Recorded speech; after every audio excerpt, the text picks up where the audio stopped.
Well, good morning, everybody.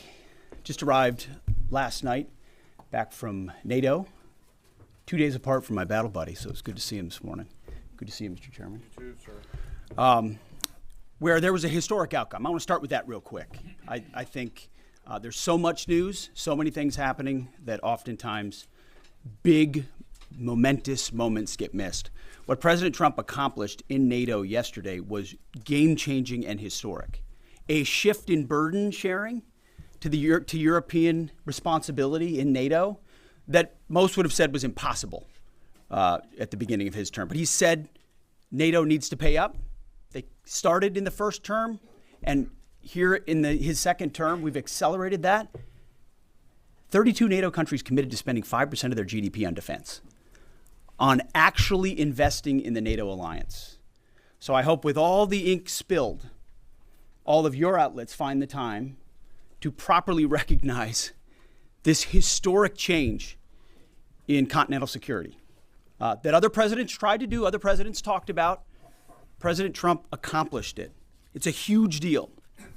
You see, we're here this morning because in hunting for scandals all the time, in trying to find wedges and spin stories, this press corps and the press corps miss historic moments. You miss historic moments like 5% at NATO, which when you hear, I was in the closed door briefing. I wish there could have been cameras in there. When you heard the prime ministers and presidents of other countries, to a man and to a woman, looking at President Trump and saying, this never could have happened. Never would have happened. It seemed impossible 5 years ago, 2 years ago, 8 years ago. But here we are because of your leadership. If you ask them the question, I bet they'd say the same thing. But searching for scandals, you miss historic moments, like recruiting at the Pentagon. Historic levels in the Army, the Air Force, and the Navy. Yeah, maybe there'll be a little mention here or there, but because it was under President Trump's leadership, because Americans are responding to him as commander-in-chief, the press corps doesn't want to write about it. Or bring us to the topic of the moment, the highly successful strikes in Iran. Let me read the bottom line here. President Trump directed the most complex and secretive military operation in history. And it was a resounding success, resulting in a ceasefire agreement and the end of the 12-day war. There's been a lot of discussion about what happened and what didn't happen. Step back for a second. Because of decisive military action, President Trump created the conditions to end the war, decimating, choose your word, obliterating, destroying Iran's nuclear capabilities. I want to read some of the assessments that have been provided because whether it's fake news, CNN, MSNBC, or the New York Times, there's been fawning coverage of a preliminary assessment. I've had a chance to read it. Every outlet has breathlessly reported on a preliminary assessment from DIA. I'm looking at it right now. Again, it was preliminary, a day and a half after the actual strike, when it admits itself in writing that it requires weeks to accumulate the necessary data to make such an assessment. It's preliminary. It points out that it's not been coordinated with the intelligence community at all. There's low confidence in this particular report. It says in the report there are gaps in the information. It says in the report multiple linchpin assumptions are what this assessment, a linchpin assumption, you know what that is? That means your entire premise is predicated on a linchpin. If you're wrong, everything else is wrong. And still, this report acknowledges it's likely severe damage. Again, this is preliminary, but leaked because someone had an agenda to try to muddy the waters and make it look like this historic strike wasn't successful. I'm going to get to the chairman in a moment because he's going to lay out the particulars for you based on his professional military experience. But here's what other folks are saying. The DIA that put that report out says that this is a preliminary low-confidence report and will continue to be refined as additional intelligence becomes available. How about the Israeli Atomic Energy Commission? The devastating U.S. strikes on Fordow destroyed the site's critical infrastructure and rendered the enrichment facility inoperable. Have any of these quotes made their way into the New York Times or the Washington Post? MSNBC? CNN? Any of these quotes? How about this one? This is a new one from the UN, the United Nations. No friend of the United States, or certainly Israel often. Here's the head of the UN Atomic Energy Agency this morning. Rafael Grossi, U.S. and Israeli strikes caused enormous damage to Iran's nuclear sites. Don't take my word for it. How about the IDF's chief of staff? I can say here that the assessment is that we significantly damaged the nuclear program, setting it back by years. I repeat, years. The Iranian foreign minister, the spokesman, our nuclear installations have been badly damaged, that's for sure. I'm sure that's an understatement. John Radcliffe, the director of the CIA, putting out a statement just last night. CIA can confirm that a body of credible intelligence indicates Iran's nuclear program has been severely damaged by recent targeted strikes. This includes new intelligence from a historically reliable, very different than preliminary assessment with low confidence. He's saying historically reliable and accurate source and method that several key Iranian nuclear facilities were destroyed and would have to be rebuilt over the course of years. CIA continues to collect additional reliably sourced information to keep appropriate decision makers fully informed. How about DNI Tulsi Gabbard yesterday? She writes, and I quote, "New intelligence confirms what POTUS has stated numerous times. Iran's nuclear facilities have been destroyed."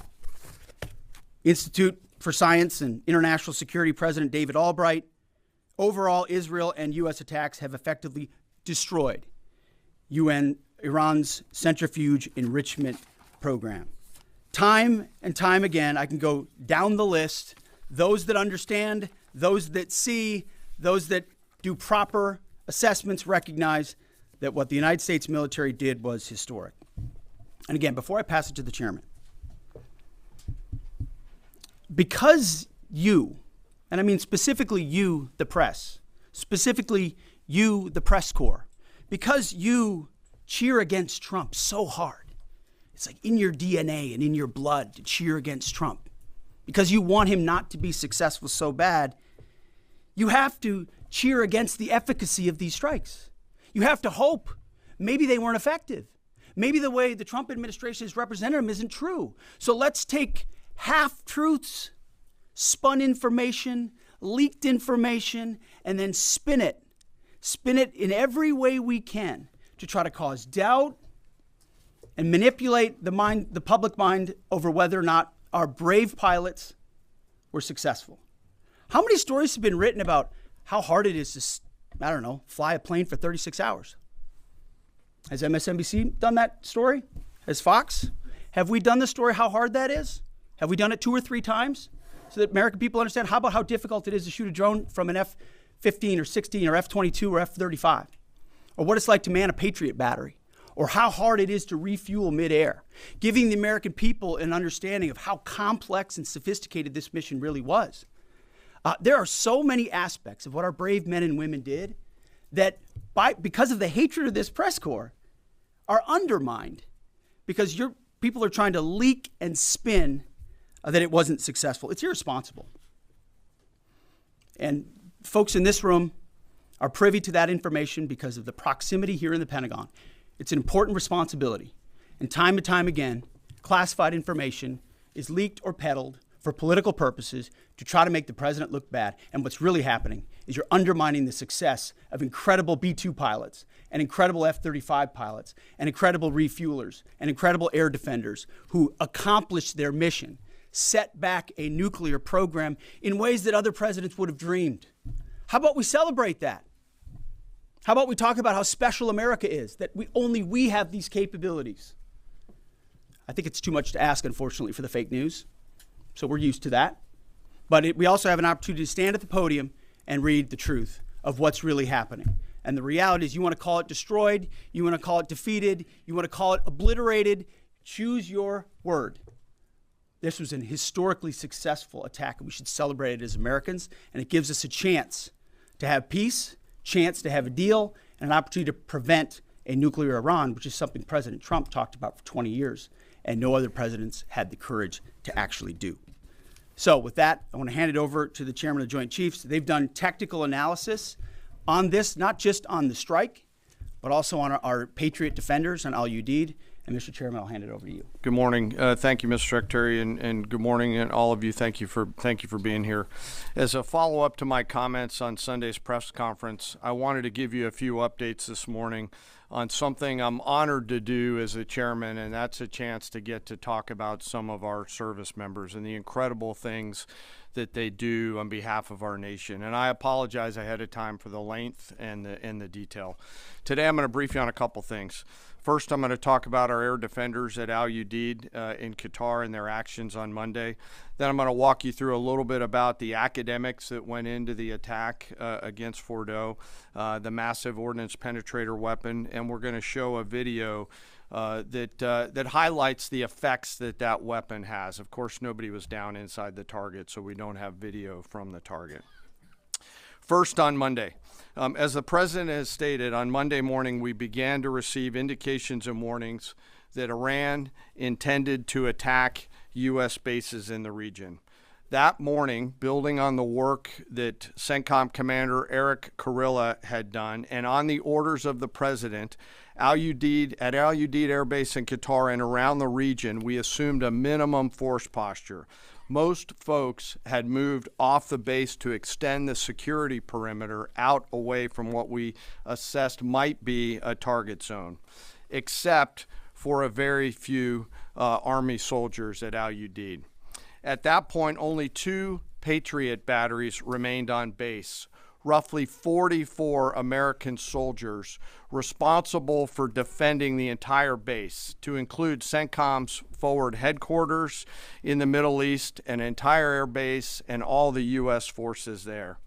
The oldest soldier was a 28-year-old captain.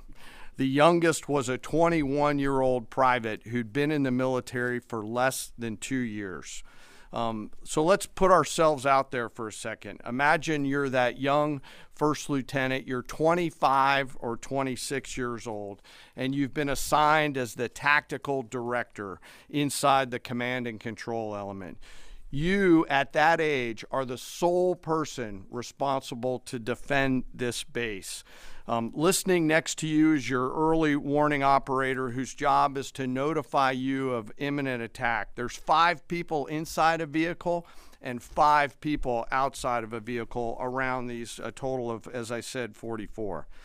By the way, you've sat in the Middle East for years, deployed over and over again, extended multiple times, always being prepared, but unsure of when that particular day will come that you must execute your mission and not fail at doing it. In this case, these Patriot crews were deployed from Korea and Japan as part of our U.S. forces there to ensure that we had the most capable missiles in the CENTCOM area of responsibility. As the day continues, you start to hear more and more chatter in the information space about a pending attack. And as the sun starts to set in the west, you get orders from your higher headquarters to make sure that your missile batteries are pointed to the north. There are just a few other teammates. It's hot, you're getting nervous, and you expect an attack. Outside of those Patriot vehicles, your hot crew, which is 1 NCO and 4 additional soldiers, turns a key and relinquishes control of those missiles to that young lieutenant inside the vehicle, and you wait. You know that you're going to have approximately 2 minutes, 120 seconds to either succeed or fail. And then at approximately 12:30 p.m. on Monday, that's 7:30 p.m. in Qatar, as the sun sets in the west, Iran attacks. As the targets were detected, round after round of Patriot missiles are ejected from their canisters by an initial launch charge. Then the main solid rocket motor ignites. You can feel this in your body if you've ever been around a Patriot taking a shot.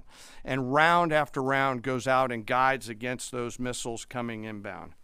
We believe that this is the largest single Patriot engagement in U.S. military history. And we were joined in this engagement by the Qatari Patriot crews. I'm not going to tell you how many rounds were shot, but it was a bunch because of classified purposes. And we're aware that there's reports of something getting through. What we do know is there was a lot of metal flying around. Between attacking missiles being hit by Patriots, boosters from attacking missiles being hit by Patriots, the Patriots themselves flying around, and the debris from those Patriots hitting the ground, there was a lot of metal flying around. And yet our U.S. air defenders had only seconds to make complex decisions with strategic impact. These awesome humans, along with their Qatari brothers and sisters in arms, stood between a salvo of Iranian missiles and the safety of Al Udeid. They are the unsung heroes of the 21st century United States Army. And I know a lot of you have seen the videos online and the excitement as those Patriots departed their launchers and went up and guided. This really demonstrates the combat capability and capacity of our Army air defenders. Simply stated, they absolutely crushed it. If you'd flip this over, thanks. Let me next move to a walkthrough of the GBU-57 massive ordnance penetrator weapon and share a little bit about the planners who did this and their work on the weapon. First, let me set the stage for you. There's an organization in the U.S. called the Defense Threat Reduction Agency, DTRA. DTRA does a lot of things for our nation, but DTRA is the world's leading expert on deeply buried underground targets. In 2009, a Defense Threat Reduction Agency officer was brought into a vault at an undisclosed location and briefed on something going on in Iran. For security purposes, I'm not going to share his name. He was shown some photos and some highly classified intelligence of what looked like a major construction project in the mountains of Iran. He was tasked to study this facility, work with the intelligence community to understand it, and he was soon joined by an additional teammate.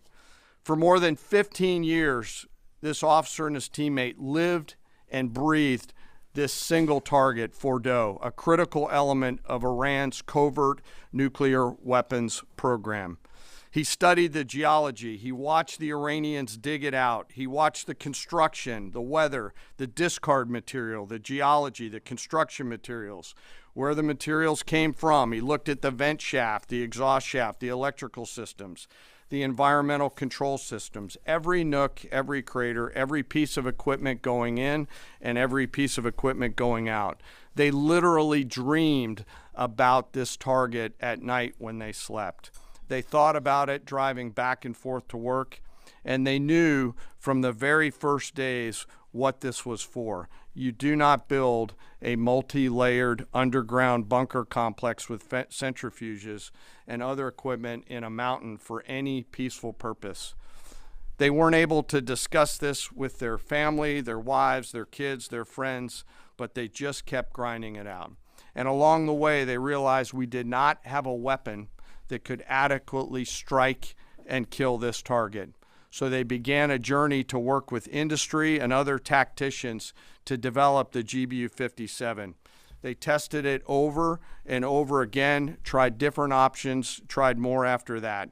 They accomplished hundreds of test shots and dropped many full-scale weapons against extremely realistic targets for a single purpose: kill this target at the time and place of our nation's choosing.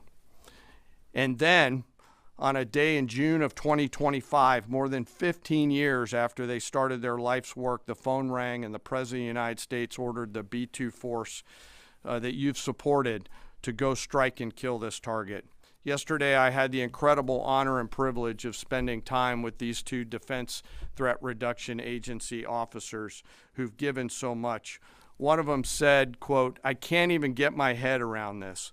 My heart is so filled with the pride of being a part of this team. I am so honored to be a part of this." To you both, thank you, and thank you to your families.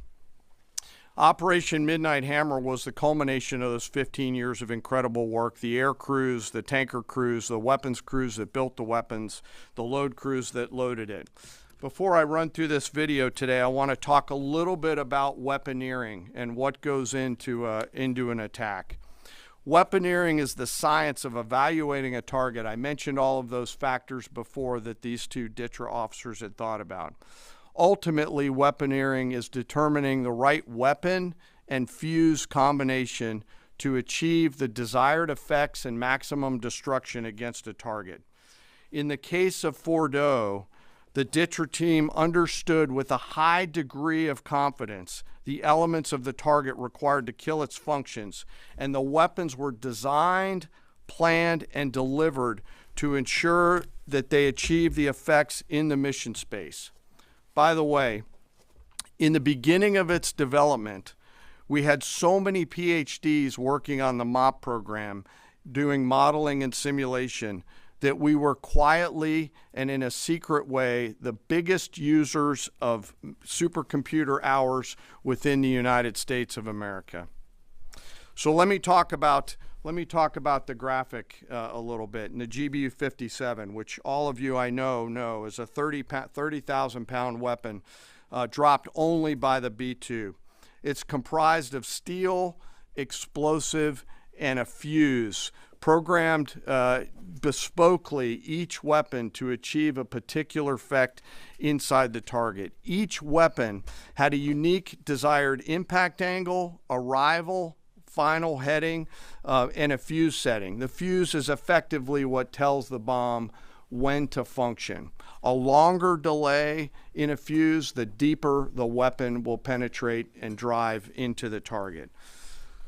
So on Fordow, in June of 2008, you can see these three holes.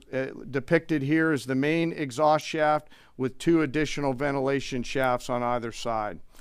The United States decided to strike these two ventilation shafts, seen here on the main graphic, as the primary point of entry into the mission space. In the days preceding the attack against Fordow, the Iranians attempted to cover the shafts with concrete to try to prevent an attack. I won't share the specific dimensions of the concrete cap, but you should know that we know what the dimensions of those concrete caps were. The planners had to account for this. They accounted for everything. The cap was forcibly removed by the first weapon, and the main shaft was uncovered. Weapons 2, 3, 4, 5 were tasked to enter the main shaft, move down into the complex at greater than 1,000 feet per second, and explode in the mission space. Weapon number 6 was designed on each side, so there were 6 on each side. Weapons number 6 was designed as a flex weapon to allow us to cover if one of the preceding jets or one of the preceding weapons did not work. The video I'm about to show you is a culmination of over 15 years of development and testing. As I said, hundreds of test shots on various models. This is one weapon. So if you take a view of this as 5 additionals, you'll get a sense of what this looks like. Hopefully you can see it and there's not too much reflection. Tom runs our videos out there. We'll run it at full speed so you can see it and then go back through it. Go ahead, Tom.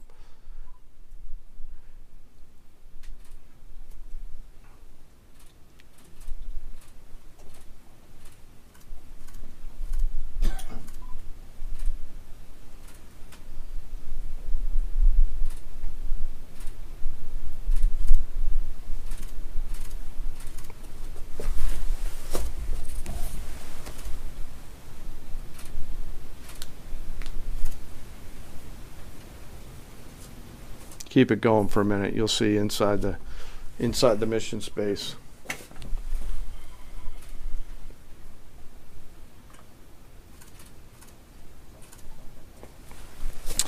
Unlike a normal surface bomb, you won't see an impact crater because they're designed to deeply bury and then function. I know there's been a lot of questions about that. All 6 weapons at each vent at Fordow went exactly where they were intended to go. A bomb has three effects that causes damage: blast, fragmentation, and overpressure. In this case, the primary kill mechanism in the mission space was a mix of overpressure and blast, ripping through the open tunnels and destroying critical hardware. The majority of the damage we assessed based on our extensive modeling was a blast layer combined with the impulse extending from the shock. Imagine what this looks like 6 times over. A point that I want to make here: the Joint Force does not do BDA. By design, we don't grade our own homework. The intelligence community does. But here's what we know following the attacks and the strikes on Fordow. First, that the weapons were built, tested, and loaded properly. 2, the weapons were released on speed and on parameters. 3, the weapons all guided to their intended targets and to their intended aim points. 4, the weapons functioned as designed, meaning they exploded. And we know this through other means, intelligence means that we have, that were visibly, we were visibly able to see them. And we know that the trailing jets saw the first weapons function, and the pilots stated, quote, "This was the brightest explosion that I've ever seen. It literally looked like daylight." Let me now turn to the bomber crews themselves, give you a few details about them. The crews that attacked Fordow were from the active duty Air Force and the Missouri Air National Guard. The crews ranked from captain to colonel, and most were graduates of the Air Force Weapons School headquartered at Nellis Air Force Base in Nevada. I will state for the record that there is no beach volleyball or football at the Air Force Weapons School. They were male and female aviators on this mission. And a crew member told me when I talked to them on video the other day that this felt like the Super Bowl, the thousands of scientists, airmen, and maintainers all coming together. One last story about people. When the crews went to work on Friday, they kissed their loved ones goodbye, not knowing when or if they'd be home. Late on Saturday night, their families became aware of what was happening. And on Sunday, when those jets returned from Whiteman, their families were there. Flags flying and tears flowing. I have chills literally talking about this. The jets rejoined into a formation of 4 airplanes followed by a formation of 3 and came up overhead Whiteman, proudly in the traffic pattern, pitching out to land right over the base and landing to the incredible cheers of their families who sacrifice and serve right alongside their family members. Like I said, there were a lot of flags and a lot of tears. One commander told me this is a moment in the lives of our families that they will never forget. That, my friends, is what America's Joint Force does. We think, we develop, we train, we rehearse, we test, we evaluate every single day. And when the call comes to deliver, we do so. I could not be more proud standing up here today of our Joint Force. I'm filled with gratitude that I get to tell their story. And as we stand here right now, our forces remain on a high state of readiness in the region, prepared to defend themselves. And one last thing, our adversaries around the world should know that there are other DTRA team members out there studying targets for the same amount of time, and will continue to do so. Thank you very much. I apologize for the length. I look forward to your questions. Thank you, Mr. Chairman. I would just thank you, by the way, for that extensive work, the lay down. I mean, even, do you have that laser pointer? Okay. Yes, sir. Thank you, squaring me away as always. I mean, even in just the public reporting, if you see the post-strike shaft of the 3 holes, the vast majority, and fairly so, the vast majority of speculation has been those are the 3 strike points. When in actuality, what you realize is these are the vents, these are the caps. The first munition took the cap off, and the other 5 went down the center hole, which if you're planning the target, you would want it to be the direct one going to the bottom. These are the types of things that go into the planning for a strike that the Pentagon would not expect the press corps or the American people to initially understand. So laying this information out is helpful. But it's also why we ask for a beat for a moment, for a day or two, the opportunity to tell that story, because as the chairman said, these men and women that did this mission, they just want to do their job. They're not expecting their story to be told. They're not expecting the glory. They are grateful for the flags and the hugs of family. That's why they do the job. But they also know they were a part of something historic. We know how historic it was. The chairman does. I know. Our staffs know. And so that's why we are, and the president of the United States knows. And that's why it's almost personal when we see the way in which leaks are used to try to disparage the outcome or muddy the waters about the impact of what happened without being responsible with information and allowing the professionals to assess and provide that information just like the chairman did. So thank you, Mr. Chairman, for that information. Sure. And we welcome a few additional questions. Yes, sir. General, on Sunday you said final battle damage will take some time. And you also said, I think BDA is still pending, and it would be way too early for me to comment on what may or may not still be there at the nuclear facility. So that was just over 3 days ago. So what has changed? Would you use the term obliterated as well? Sure, like I said, we don't do BDA. I'll refer that to the intelligence community. And you're talking with them. I mean, what changed in the past 3 days that make you so, you know? Sir, I think I think I explained what changed. There was a great deal of irresponsible reporting based on leaks, preliminary information in low confidence. Again, when someone leaks something, they do it with an agenda. And when you leak a portion of an intelligence assessment, but just a little portion that makes it seem like maybe the strike wasn't effective, then you start a news cycle, whether it's the Washington Post or Fox News or CNN or MSNBC, you start a news cycle that starts to call into question the efficacy. No, that's why. So you bring the chairman here, who's not involved in politics. He doesn't do politics. That's my lane to understand and translate and talk about those types of things. So I can use the word obliterated. He could use defeat, destroyed, assess, all of those things. But ultimately, we're here to clarify what these weapons are capable of, which anyone with, two eyes, some ears, and a brain can recognize that kind of firepower with that specificity at that location and others is going to have a devastating effect. So we all recognize there will be days and weeks ahead. That's why yesterday I said, if you want to know what's going on at Fordow, you better go there and get a big shovel, because no one's under there right now. No one's under there able to assess, and everyone's using reflections of what they see. And that's why the Israelis, the Iranians, the IAEA, the UN, to a man and to a woman who recognize the capability of this weapon system, are acknowledging how destructive it's been. So that's what's changed. Just 3 or 4 days later, what changed? See, this is a point. This is how difficult it is to actually manage. You just watched a video of what this weapon is capable of. That's where we find our confidence, is in the skill of men and women and the capability of the systems they employed, and the recognition so far in the reflections that it was a highly successful mission. Sure, I think you could, I'd say go out, the IC should be able to help you answer that question. They look at a variety, as the Secretary has alluded to, we look at a variety of things.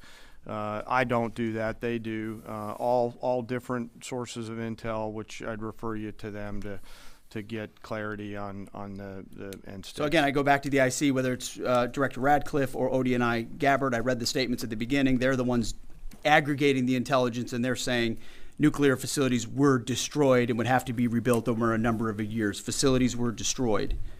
What do we got right here? Sir, you cited a body of credible intelligence to suggest the damage at Fordow and other places. What is that referring to, and when can we see it? I was reading from the CIA director's statement, which came out last night. CIA, again, they do the BDA, they do the assessment. CIA can confirm that a body of credible intelligence indicates, it also goes on to say, new intelligence from historically reliable and accurate sources and methods. Now, you can imagine the CIA director is going to be very careful about how he articulates things of that sensitivity. Classified, secret, top secret, compartmentalized. He's going to know things that you're not going to know, that the press isn't going to know, and he's reflecting that the sources he's seeing are highly credible. They've given credible intelligence. They or those processes have given credible intelligence in the past, and that's what he's basing it on. Don't you think we need to see that? Do you have a top secret clearance, sir? Eventually, okay. The American public wants to see it. Yes. Yeah, you. I wanted to ask briefly just. No, not you. Checkered shirt. Oh, Right there. so Mike Glenn with the Washington Times. Yes, sir. Thanks, sir. Anybody who's ever read a Battalion S2 report after a fight knows that it's usually, the initial report is usually wrong, sometimes grossly so. Has what happened in this incident caused y'all to sort of rethink the intelligence process or the dissemination, or do you think it's just a matter, if the process itself doesn't require any more adjustment?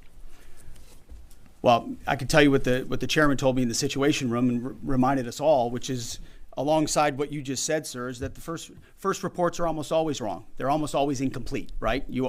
Anything, whether it's a squad level operation or a strategic level operation, the initial reflections you get are coming at you at a high rate of speed from a lot of different sources. So your job is to step back and assess them. And that's why we're urging caution about premising entire stories on biased leaks to biased publications trying to make something look bad. How about we take a beat, recognize first the success of our warriors, hold them up, tell their stories, celebrate that, wave an American flag, be proud of what we accomplished.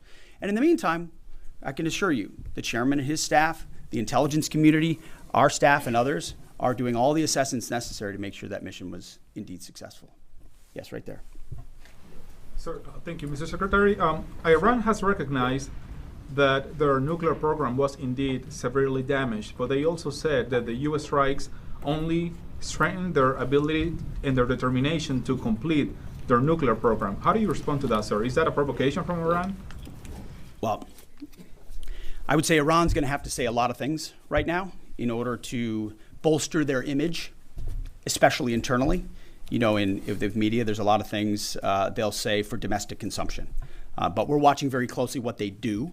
Again, that's the intel community. Our job as the chairman, the chairman laid it out so beautifully. Our job is to be prepared. And how proud are you? How proud am I? I didn't know the full story of those men and women 15 years ago who've been pointing at that target. That makes me proud to be an American. That's an awesome story. I hope we can tell more aspects of that in an unclassified way in the future.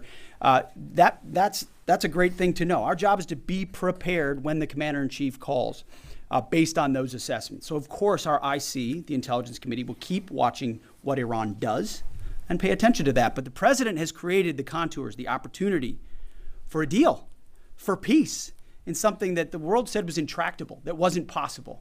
And we got that peace, that ceasefire, that option, because of strength, because of his willingness to use American military might that no one else on the planet can do with the kind of planners and operators that the chairman just laid out. Yes, sir. Right there. Yep. Me, sir? Just a quick question. There's public imagery available saying that highly enriched uranium was moved out of Fordow before the strikes. Is that accurate? Have you seen that? And Mr. Chairman, a question for you. Have you been pressured to change your assessment or give a more rosy intelligence assessment to us by any political factors, whether it's the president or the secretary? And if you were, would you do that? Yeah, well, that one's easy. No. No, I have not, and no, I would not.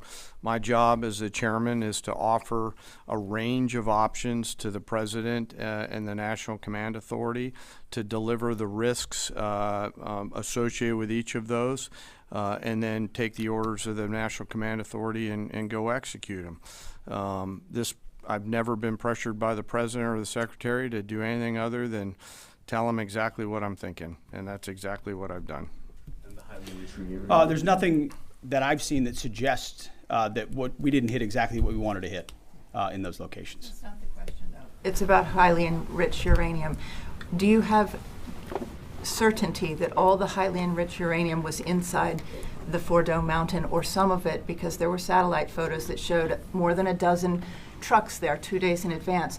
Are you certain none of that highly enriched uranium was moved? Of course, we're watching every single aspect, but Jennifer, you've been about the worst, the one who misrepresents the most intentionally what the president says. I'm familiar. I was about the ventilation shafts on Saturday night, and in fact, I was the first to describe the B-2 bombers, the refueling, the entire mission with great accuracy. So I take issue with that. I appreciate you acknowledging that this was the first the most successful mission based on operational security that this department has done since you've been here, and I appreciate that. So Absolutely. we're looking at all aspects of intelligence and making sure we have a sense of what was where. Why not acknowledge the female pilots that also participated in this mission? The early messages that you sent out only congratulated the boys. So when I say something like our boys and bombers, see, this is the kind of thing the press does, right? Of course, the chairman mentioned a female bomber pilot. That's fantastic. She's fantastic. She's a hero. I want more female bomber pilots. I hope the men and women of our country sign up to do such brave and audacious things. But when you spin it as, because I say our boys and bombers as a common phrase, I'll keep saying things like that, whether they're men or women. I'm very proud of that female pilot, just like I'm very proud of those male pilots. And I don't care if it's a male or a female in that cockpit, and the American people don't care. But it's the obsession with race and gender in this department that's changed priorities. We don't do that anymore. We don't play your little games. Yes, So you right know there. for certain that the uranium was removed from the facility before the B-2 struck? So I'm not aware of any intelligence that I've reviewed that says things were not where they were supposed to be, moved or otherwise. Yes. Kelly Meyer with News Nation, and just off the top, want to say we're grateful for the service of these pilots and everybody that serves. I wanted to ask you, the CIA statement said, when possible, they will provide updates and information to the public for transparency, and I believe that's what we're looking for here. Do you commit to share the Defense Intelligence Agency report when it is ready, so the American people can understand more about the intelligence assessment? Well, actually, the report that was discussed, this preliminary report, was what's called a restrike report. So it comes to us to give us an assessment whether a target would need to be restruck, right? That's the reason why. So it's based on internal feedback loop that we're supposed to have access to. Unfortunately, someone took advantage of that. But whatever is supposed to be made public will be, but whatever has to stay sensitive. Sir, can I just jump in? You know, one of the things that I'm trying to do through this journey that we're on together, of course, transparency, but also the requirement to really protect these capabilities. I guess the time's up. So there's a balance in there, right? We do need to preserve options should the nation and the joint force be tasked to go do something again. So I'm confident we'll find the middle ground, but there are some things that if asked, I'd want to not release related to. So we're going to leave it right there. I want to thank the heroism of our men and women in the military. What they accomplished is truly historic. Setting back the Iranian nuclear program, untold number of years. It was a devastating attack. We appreciate you covering it. Thank you very much, Yes, sir. Chairman. Thank you. Talk a little bit more about the role, sir.